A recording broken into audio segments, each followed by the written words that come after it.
Gospel according to Matthew chapter 15 from verse 29. After Jesus had left that place, he passed along the Sea of Galilee, and he went up the mountain where he sat down. Great crowds came to him, bringing with them the lame, the maimed, the blind, the mute, and many others. They put them at his feet, and he cured them, so that the crowd was amazed when they saw the mute speaking, the maimed whole, the lame walking, and the blind seeing. And they praised the God of Israel. Then Jesus called his disciples to him and said, I have compassion for the crowd, because they've been with me now for 3 days and have nothing to eat, and I do not want to send them away hungry, for they might faint on the way. The disciples said to him, Where are we to get enough bread in the desert to feed so great a crowd?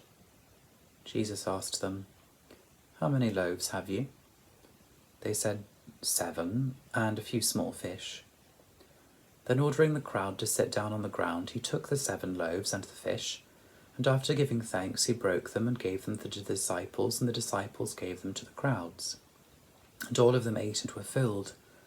And they took up the broken pieces left over, 7 baskets full. Those who had eaten were 4,000 men, besides women and children. After sending away the crowds, he got into the boat and went to the region of Magadan. I want to look with you today at the first part of this Gospel reading, the healing of the lame, the maimed, the blind, the mute, and others. These are signs of the coming of the kingdom. We're familiar with thinking of them in those terms. But what's really going on as Jesus heals these people? Well, the lame cannot walk. They are dependent upon others. So Jesus, in restoring the lame, restores people's independence. The maimed, they probably cannot work and also might be looked down upon because of their deformity. So Jesus, in healing them, restores their dignity. The blind cannot see. They must be led by others, and they have no capacity to appreciate the beauty of the world that God has created. So Jesus, in healing them, restores their independence, but also enables them to glorify God in a new way. The mute cannot speak. They cannot tell others what they want. They cannot verbally express their sorrows and their joys. Jesus, in healing them, enables them to express themselves. He gives them their voice. And there are others, says the text. I think we can assume that various forms of freedom and independence and capacity to act as free agents are things that are restored to them. The crowd, of course, are amazed, and it is amazing to think of these miracles purely on practical grounds. People have been restored to health. The maimed, perhaps, have even had limbs regenerated. But what is it at a deeper level that's happening? Well, we've mentioned it already, this restoration of independence, the restoration of a voice, the restoration of seeing. This is a microcosm of what the salvation of Jesus Christ is for all people. Here we see it operating on the physical plane. But what's behind that is something that we all understand, whether we've ever suffered in these ways or not. It is the restoration of the dignity of the human person and the freeing up of those who have been bound by their infirmity.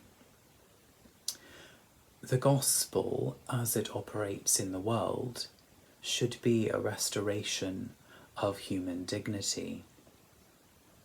The faith of Jesus Christ, what we call Christianity, should have at its heart a desire to enable people to become independent beings. We should be desiring to enable those who cannot walk on their own to be able to do so. Those who are looked down upon to be respected. Those who cannot see or speak to be provided with opportunity for greater vision and to be given a voice. Now, what this might mean for you in your day-to-day life, it's not easy to say, but I've got a couple of ideas. The mute. Sometimes people are not listened to. You'll have experienced it in groups. One person tries to speak up and they're spoken over. Or they're not heard because they aren't as educated. Perhaps they're a woman in certain settings, or perhaps they're too young and therefore they're not seen to have the right experience. If you're in a position to do so, perhaps you can stick up for them. Say, sorry, wait a minute, so-and-so had something to say.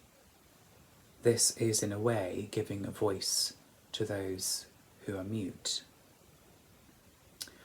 One could say similar things about those who are blind, those whose perspectives are myopic. You might want to say to them, here are some other ways to think about X, Y, or Z issue. Here's my experience. Let me provide you with a wider landscape in which to think. These are a couple of ways we might, as Christians, mirror Jesus' healing activity in this gospel passage.